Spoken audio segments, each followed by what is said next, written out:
हिंद दोस्तों, कैसे हैं आप सभी। आशा करता हूं बहुत ही अच्छे होंगे। इस वीडियो में हम अपने लिए लेकर आए बायोलॉजी के 30 अति महत्वपूर्ण प्रश्न। ये ऐसे प्रश्न हैं जो बार बार एग्जाम में पूछते हैं, मोस्ट रिपीटेड क्वेश्चन है जो आपके पेपर में 26 तक, तो किसी भी एग्जाम की तैयारी कर रहे हैं जहां पर साइंस पूछा जाता है, यह वीडियो आपके लिए बहुत ही महत्वपूर्ण है। चलिए वीडियो की शुरुआत करते हैं और हाँ, वीडियो के अंत में फीडबैक जरूर दीजिएगा। चलिए देखते हैं पहला क्वेश्चन क्या पूछा है आपसे।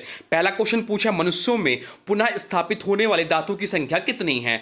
मनुष्यों में पुनः स्थापित होने वाले दांतों की संख्या कितनी है, यह आपसे पूछा है। चलिए बता दीजिए इसका राइट आंसर क्या हो जाएगा। राइट आंसर हो जाएगा ऑप्शन बी 20। इस प्रश्न का राइट आंसर हो जाएगा। मनुष्यों में दो प्रकार के दांत होते हैं, दूध दांत होते हैं, मिल्क टीथ जिसे बोलते हैं। ये बच्चों में प्रारंभिक रूप से आने वाले 20 दांत होते हैं। उसके बाद एक होता है परमानेंट टीथ, जो कि स्थायी दांत जिन्हें कहते हैं, जो दुग्ध दांतों के बाद स्थान पर बाद में आते हैं और कुल 32 होते हैं। दुग्ध दांतों के स्थान पर जो 20 दांत आते हैं उन्हें ही पुनः स्थापित होने वाले दांत कहा जाता है। अब चलते हैं अगले प्रश्न की ओर, देखते हैं अगला प्रश्न क्या पूछा है आपसे। अगला प्रश्न जो पूछा है वह पूछा है, हमारी अस्थियों तथा दांत समानता किससे बने होते हैं। हमारी अस्थियां और दांत समानता किससे बने होते हैं, यह आपसे पूछा है। चलिए बता दीजिए इसका राइट आंसर क्या हो जाएगा। राइट आंसर जो हो जाएगा वो हो जाएगा option A, try calcium phosphate के बने होते हैं। राइट आंसर हो जाएगा ऑप्शन ए, इस प्रश्न का राइट आंसर हो जाएगा।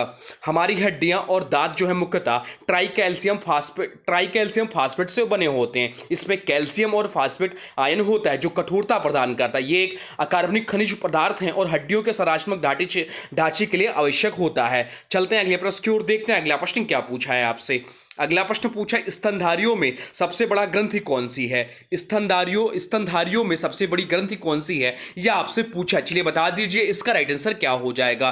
तो राइट आंसर जो हो जाएगा वो हो जाएगा ऑप्शन बी, यकृत। यकृत जो है स्तनधारियों में सबसे बड़ी ग्रंथि होती है। राइट आंसर हो जाएगा ऑप्शन बी, यकृत। यकृत स्तनधारियों की सबसे बड़ी ग्रंथि है। यह एंडोक्राइन व एक्सोक्राइन दोनों प्रकार की ग्रंथि है। यह पाचन रस जैसे पित्त और बाइल का निर्माण करता है और विषैले पदार्थों को निष्कासित करता है। मनुष्य शरीर में इसका औसतन वजन लगभग 1.5 किलोग्राम होता है। यह वसा, प्रोटीन और कार्बोहाइड्रेट के चयापचय में महत्वपूर्ण भूमिका निभाता है। चलते हैं अगले प्रश्न की ओर, देखते हैं अगला प्रश्न क्या पूछा है आपसे। अगला प्रश्न पूछा, शैवाल की कोशिका भित्ति बनी होती। शैवाल की कोशिका भित्ति किसकी बनी होती है, यह आपसे पूछा है। चलिए बता दीजिए एल्गी की कोशिका भित्ति किसकी बनी होती है। बताइए राइट आंसर क्या है, कमेंट बॉक्स में लिख दीजिए। तो राइट आंसर हो जाएगा ऑप्शन बी, सेलुलोज की बनी होती है। शैवाल की कोशिका भित्ति मुख्यतः सेलुलोज से बनी होती है। कुछ शैवालों में सेलुलोज के साथ साथ पेडिडोक्लाइन, पेक्टिन या कैल्शियम कार्बोनेट भी पाया जाता है। बाकी ऑप्शन में दिया है काइटिन, तो काइटिन जो है कॉको की कोशिका भित्ति में पाया जाता है। सुबरिन की बात करें तो पौधों की बाहरी परत जैसे कार्प में पाई जाती है। क्यूटिन की बात करें तो पौधों की पत्तियों और क्यूटिकल परत में पाया जाता है जो जलरोधी होता है। चलते हैं अगले प्रश्न की ओर, देखते हैं अगला प्रश्न क्या पूछा है आपसे। अगला प्रश्न पूछा, एक जंतु कोशिका के भीतर सबसे प्रचुर मात्रा में कौन सा अकार्बनिक घटक पाया जाता है। एक जंतु कोशिका के भीतर सबसे प्रचुर मात्रा में कौन सा अकार्बनिक घटक पाया जाता है, यह आपसे पूछा। चलिए बता दीजिए इसका राइट आंसर क्या हो जाएगा। राइट आंसर हो जाएगा ऑप्शन डी, इस प्रश्न का राइट आंसर हो जाएगा जल एक जंतु कोशिका का सबसे अधिक पाया जाने वाला अकार्बनिक घटक होता है। यह एक समान जंतु कोशिका में 70% से अधिक भाग जल का होता है। जल कोशिका के रासायनिक अभिक्रियाओं, ताप नियंत्रण, पदार्थों के परिवहन आदि के लिए अत्यंत आवश्यक होता है। चलते हैं अगले प्रश्न की ओर, देखते हैं अगला प्रश्न क्या पूछा है आपसे। अगला प्रश्न पूछा है वह पूछा है, कौन हमारी आंखों में प्रवेश करने वाली प्रकाश की मात्रा को नियंत्रित करता है। कौन हमारी आंखों में प्रवेश करने वाली प्रकाश की मात्रा को नियंत्रित करता है, यह आपसे पूछा है। चलिए बता दीजिए इसका राइट आंसर क्या हो जाएगा।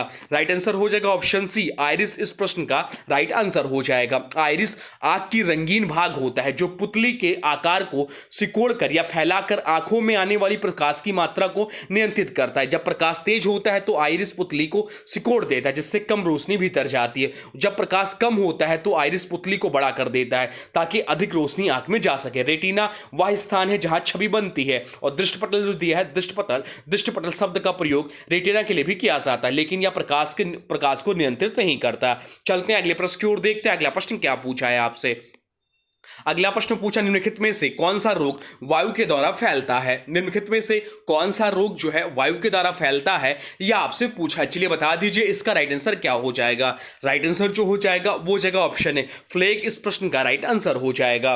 फ्लेग एक संक्रामक रोग है जो एसिनिया स्पोस्टिस क्या एसिनिया पोस्टिस नामक बैक्टीरिया से होता है। इसका एक प्रकार न्यूमोनिक प्लेग है जो वायु के माध्यम से संक्रमित व्यक्ति से दूसरे व्यक्ति को फैल सकती है। हैजा जो है या जल और खाद से फैलता है। टाइफाइड जो है दूषित भोजन और पानी से फैलता है, जबकि एड्स जो है केवल संक्रमित रक्त, यौन संपर्क और मां से शिशु में फैलता है या वायु से नहीं फैलता। चलते हैं अगले प्रश्न की ओर, देखते हैं अगला प्रश्न क्या पूछा है आपसे। अगला प्रश्न पूछा किस तत्व की उपस्थिति के कारण गाय के दूध का रंग हल्का सा पीला होता है। किस तत्व की उपस्थिति के कारण गाय के दूध का रंग हल्का सा पीला होता है, यह आपसे पूछा है। चलिए बता दीजिए इसका राइट आंसर क्या हो जाएगा। तो राइट आंसर जो हो जाएगा वो हो जाएगा ऑप्शन सी, कैरोटीन इस प्रश्न का राइट आंसर हो जाएगा। गाय के दूध का हल्का पीला रंग उसमें मौजूद कैरोटीन के कारण होता है। कैरोटीन एक विटामिन ए का अग्रद्रव्य है और यह वसा में घुलनशील रंजक होता है या गायों के आहार में मौजूद हरी घास और पौधों में आता है। भैंस के दूध में यह रंजक बहुत कम या अनुपस्थित होता है, इसलिए उसका रंग जो है अधिक सफेद होता है। चलते हैं अगले प्रश्न की ओर, देखते हैं अगला प्रश्न क्या पूछा है आपसे। अगला प्रश्न पूछा मानव शरीर के किस अंग में लसिका कोशिका का निर्माण होता है। मानव शरीर के किस अंग में लसिका कोशिका का निर्माण होता है, यह आपसे पूछा है। चलिए बता दीजिए इसका राइट आंसर क्या हो जाएगा। तो राइट आंसर जो हो जाएगा वो हो जाएगा ऑप्शन डी, दीर्घ अस्थि में। राइट आंसर हो जाएगा ऑप्शन डी। लसिका कोशिकाएं जो श्वेत रक्त कोशिकाओं का एक प्रकार होती हैं, इसका निर्माण हड्डियों के अंदर स्थित अस्थिमज्जा में होता है। दीर्घ अस्थियां क्या है, तो जैसे फीमर, ह्यूमरस की अस्थिमज्जा में लसिका कोशिकाएं सहित सभी रक्त कोशिकाओं का निर्माण होता है। तिल्ली जो है एक द्वितीयक लसिका ग्रंथि है जो लसिका कोशिकाओं का भंडारण और नष्ट होने वाली आरबीसी का निपटान करती है परंतु निर्माण नहीं करती। अब चलते हैं अगले प्रश्न की ओर, देखते हैं अगला प्रश्न क्या पूछा है आपसे। अगला प्रश्न पूछा निम्न में से किस में प्रचुर मात्रा में प्रोटीन पाया जाता है। निम्न से किस में प्रचुर मात्रा में प्रोटीन पाया जाता है, यह आपसे पूछा है। चलिए बता दीजिए इसका राइट आंसर क्या हो जाएगा। राइट आंसर हो जाएगा ऑप्शन सी, सोयाबीन और मूंगफली में। सोयाबीन को शाकाहारी प्रोटीन का सर्वोत्तम सूत्र माना जाता है। इसमें लगभग 40% तक प्रोटीन पाया जाता है। मूंगफली या उच्च प्रोटीन युक्त खाद्य पदार्थ है, इसमें लगभग 25 से 30% तक प्रोटीन होता है। मांस और अंडे भी अच्छे प्रोटीन स्रोत हैं, लेकिन शाकाहारी विकल्पों में सोयाबीन और मूंगफली अधिक प्रचुर है। चलते हैं अगले प्रश्न की ओर, देखते हैं अगला प्रश्न क्या पूछा है आपसे। अगला प्रश्न पूछा मनुष्य में सबसे बड़ा अंग कौन सा है। मनुष्य में सबसे बड़ा अंग कौन सा है, यह आपसे पूछा। चलिए बता दीजिए इसका राइट आंसर क्या हो जाएगा। राइट आंसर जो हो जाएगा वो हो जाएगा ऑप्शन बी, त्वचा जो है मनुष्य में सबसे बड़ा यह अंग है। त्वचा शरीर का सबसे बड़ा अंग है जो बाह्य सुरक्षा, ताप नियंत्रण और संवेदना में सहायक है। चलते हैं अगले प्रश्न की ओर, देखते हैं अगला प्रश्न क्या पूछा है आपसे। अगला प्रश्न पूछा किस अंग को रक्त बैंक कहा जाता है। किस अंग को रक्त बैंक कहा जाता है, यह आपसे पूछा है। चलिए बता दीजिए इसका राइट आंसर क्या हो जाएगा। तो राइट आंसर जो हो जाएगा वो हो जाएगा ऑप्शन बी, पलीहा को रक्त बैंक कहा जाता है। पलीहा रक्त का भंडारण करती है और पुराने आरबीसी को नष्ट करती है। चलते हैं अगले प्रश्न की ओर, देखते हैं अगला प्रश्न क्या पूछा है आपसे। अगला प्रश्न जो पूछा है वह पूछा है रक्त में सबसे अधिक मात्रा में उपस्थित प्रोटीन कौन सा होता है। रक्त में सबसे अधिक मात्रा में उपस्थित प्रोटीन कौन सा होता है, यह आपसे पूछा है। चलिए बता दीजिए इसका राइट आंसर क्या हो जाएगा। तो राइट आंसर हो जाएगा ऑप्शन सी, एल्ब्यूमिन इसका राइट आंसर हो जाएगा। एल्ब्यूमिन रक्त प्लाज्मा में 60% तक होता है और यह ऑस्टोमेटिक दबाव बनाए रखता है। चलते हैं अगले प्रश्न की ओर, देखते हैं अगला प्रश्न क्या पूछा है आपसे। अगला प्रश्न पूछा मनुष्य की आंख की रेटिना में कौन सी कोशिकाएं प्रकाश की संवेदना ग्रहण करती हैं। मनुष्य की आंख की रेटिना में कौन सी कोशिकाएं प्रकाश की संवेदना ग्रहण करती हैं, यह आपसे पूछा। चलिए बता दीजिए इसका राइट आंसर क्या हो जाएगा। राइट आंसर हो जाएगा ऑप्शन ए, कोन और राड कोशिकाएं। मनुष्य की आंख की रेटिना में दो प्रकार की प्रकाश संवेदी कोशिकाएं होती, कौन कौन सी, तो रॉड और कॉन। रॉड कोशिकाएं ये कम रोशनी यानी कि रात्रि प्रकाश में देखने में सहायक होती हैं परंतु रंगों को नहीं पहचानती, और कॉन कोशिकाएं जो है ये उजाले में देखने और रंगों की पहचान करने में सक्षम होती हैं। रेटिना ही वह स्थान है जहां पर दृश्य छवि बनती है और यहां से ऑप्टिक नर्व के माध्यम से मस्तिष्क को संदेश जाता है। चलते हैं अगले प्रश्न की ओर, देखते हैं अगला प्रश्न क्या पूछा है आपसे। अगला प्रश्न पूछा निम्न में से कौन सा अंग रक्त शोधन में मुख्य भूमिका निभाता है। निम्न में से कौन सा अंग जो है रक्त शोधन यानी कि ब्लड प्यूरिफिकेशन में मुख्य भूमिका निभाता है, यह आपसे पूछा है। चलिए बता दीजिए इसका राइट आंसर क्या हो जाएगा। राइट आंसर हो जाएगा ऑप्शन ए, यकृत इस प्रश्न का राइट आंसर हो जाएगा। यकृत शरीर का सबसे बड़ा आंतरिक अंग है और रक्त शोधन में मुख्य भूमिका निभाता है। यह विषैले पदार्थों को निष्क्रिय करता है, रासायनिक अवशोषों व दवाओं को विघटित करता है और बिलीरूबिन, यूरिया और अमोनिया जैसे अपशिष्ट पदार्थों को प्रसंस्कारित करता है और वसा, प्रोटीन और कार्बोहाइड्रेट का चयापचय भी करता है। चलते हैं अगले प्रश्न की ओर, देखते हैं अगला प्रश्न क्या पूछा है आपसे। अगला प्रश्न पूछा, प्रोटीन का पाचन सबसे पहले कहां शुरू होता है? प्रोटीन का पाचन सबसे पहले कहां शुरू होता है, यह आपसे पूछा है। चलिए बता दीजिए इसका राइट आंसर क्या हो जाएगा, बताइए कमेंट बॉक्स में क्या होगा। तो राइट आंसर हो जाएगा ऑप्शन ए। ऑप्शन बी अमास है। बहुत लोग मुंह को भी टिक करके आएंगे, जो कि गलत हो जाएगा। राइट आंसर हो जाएगा ऑप्शन बी अमास है। प्रोटीन के पाचन की प्रक्रिया शरीर में सबसे पहले अमाशय में शुरू होती है। अमाशय में हाइड्रोक्लोरिक अम्ल और पेप्सिन एंजाइम स्त्रावित होता है। एचसीएल प्रोटीन को डिनेचर करता है और उसका रूप बदलता है, जबकि पेप्सिन उसे पचा सके।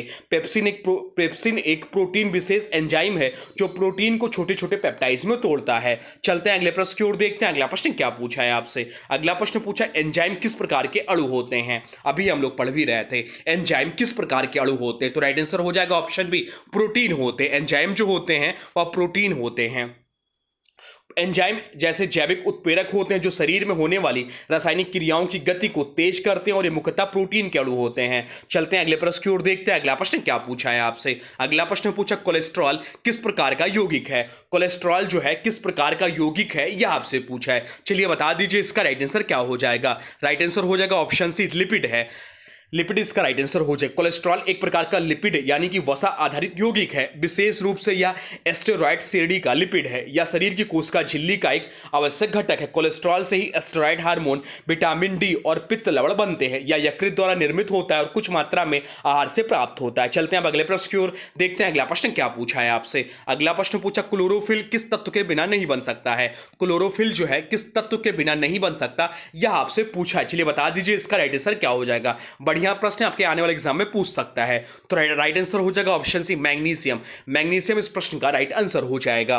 क्लोरोफिल वह हरा रंग द्रव्य है जो पौधों में प्रकाश संश्लेषण की प्रक्रिया के लिए जिम्मेदार होता है। क्लोरोफिल के अणु के केंद्र में मैग्नीशियम होता है जो इसका आवश्यक घटक है। मैग्नीशियम की अनुपस्थिति में क्लोरोफिल नहीं बन सकता, जिससे पौधे पीले पड़ जाते हैं। क्लोरोफिल सूर्य के प्रकाश को पकड़कर उसे रासायनिक ऊर्जा में बदलता है। चलते हैं अगले प्रश्न की ओर, देखते हैं अगला प्रश्न क्या पूछा है आपसे। अगला प्रश्न पूछा है, न्यूमोनिया रोग किस अंग को प्रभावित करता है? न्यूमोनिया रोग जो है वह किस अंग को प्रभावित करता है, यह आपसे पूछा है। चलिए बता दीजिए इसका राइट आंसर क्या हो जाएगा। राइट आंसर हो जाएगा ऑप्शन बी, फेफड़े को प्रभावित करता है। न्यूमोनिया एक सांस संबंधी रोग है जो मुख्य रूप से फेफड़ों को प्रभावित करता है। यह रोग बैक्टीरिया, वायरस या फफूंदी के संक्रमण के कारण होता है। इसके लक्षणों में बुखार, खांसी, सीने में दर्द और सांस फूलना शामिल है। चलते हैं अगले प्रश्न की ओर, देखते हैं अगला प्रश्न क्या पूछा है आपसे। अगला प्रश्न पूछा, कौन सी ग्रंथि शरीर के चयापचय को नियंत्रित करती है? कौन सी ग्रंथि शरीर के चयापचय को नियंत्रित करती है, यह आपसे पूछा। चलिए बता दीजिए इसका राइट आंसर क्या हो जाएगा। राइट आंसर हो जाएगा ऑप्शन बी, थायराइड ग्रंथि इस प्रश्न का राइट आंसर हो जाएगा। थायराइड ग्रंथि शरीर की चयापचय यानी कि मेटाबॉलिक रेट को नियंत्रित करने वाली प्रमुख ग्रंथि है। यह गर्दन के सामने भाग में स्थित होती है। थायरॉक्सिन T4 और ट्राइआइडोथोरायोसिन यानी कि T3 नमक हार्मोन स्रावित करती है। यह हार्मोन शरीर में ऊर्जा के उत्पादन, ऑक्सीजन की खपत, प्रोटीन संश्लेषण, वसा और कार्बोहाइड्रेट चयापचय आदि को नियंत्रित करते हैं। चलते हैं अगले प्रश्न की ओर, देखते हैं अगला प्रश्न क्या पूछा है आपसे। अगला प्रश्न पूछा, मानव शरीर में एंटी ड्यूरेटिक हार्मोन्स यानी कि एडीएच का कार्य क्या है? एडीएच जिसको बोलते हैं एंटी ड्यूरेटिक हार्मोन्स, इसका कार्य क्या है, यह आपसे पूछा है। चलिए बता दीजिए इसका राइट आंसर क्या हो जाएगा। ऑप्शन हो जाएगा ऑप्शन सी, जल संरक्षण इसका प्रमुख कार्य है। एडीएच को वास्पोप्रेसिन भी कहा जाता है या पिट्यूटरी ग्रंथि से स्रावित होती है। इसका मुख्य कार्य है किडनी में जल के पुनः अवशोषण को बढ़ाता है, मूत्र को गाढ़ा बनाता है और शरीर से अधिक पानी बाहर नहीं जाने देता है। रक्तचाप को नियंत्रित रखने में भी सहयोग करता है। चलते हैं अगले प्रश्न की ओर, देखते हैं अगला प्रश्न क्या पूछा है आपसे। अगला प्रश्न पूछा, प्लाज्मा झिल्ली का प्रमुख घटक क्या होता है? प्लाज्मा झिल्ली का प्रमुख घटक क्या होता है, यह आपसे पूछा है। चलिए बता दीजिए इसका राइट आंसर क्या हो जाएगा। राइट आंसर हो जाएगा ऑप्शन बी, प्रोटीन और लिपिड इस प्रश्न का राइट आंसर हो जाएगा। कोशिका झिल्ली फास्फोलिपिड द्विपरत और प्रोटीन से बनी होती है। चलते हैं अगले प्रश्न की ओर, देखते हैं अगला प्रश्न क्या पूछा है आपसे। अगला प्रश्न जो पूछा है वह पूछा है, निम्नलिखित में से कौन सा एक आरएनए का कार्य है? निम्नलिखित में से कौन सा एक आरएनए का कार्य है, यह आपसे पूछा है। चलिए बता दीजिए इसका राइट आंसर क्या हो जाएगा। राइट आंसर हो जाएगा प्रोटीन संश्लेषण आरएनए का कार्य है। राइट आंसर हो जाएगा ऑप्शन बी, एमआरएनए, टीआरएनए और आरएनए मिलकर प्रोटीन संश्लेषण में भाग लेते हैं। चलते हैं अगले प्रश्न की ओर, देखते हैं अगला प्रश्न क्या पूछा है आपसे। अगला प्रश्न जो पूछा है वह पूछा है रक्त में पीएच को स्थिर बनाए रखने के लिए कौन सा यंत्र सबसे महत्वपूर्ण होता है।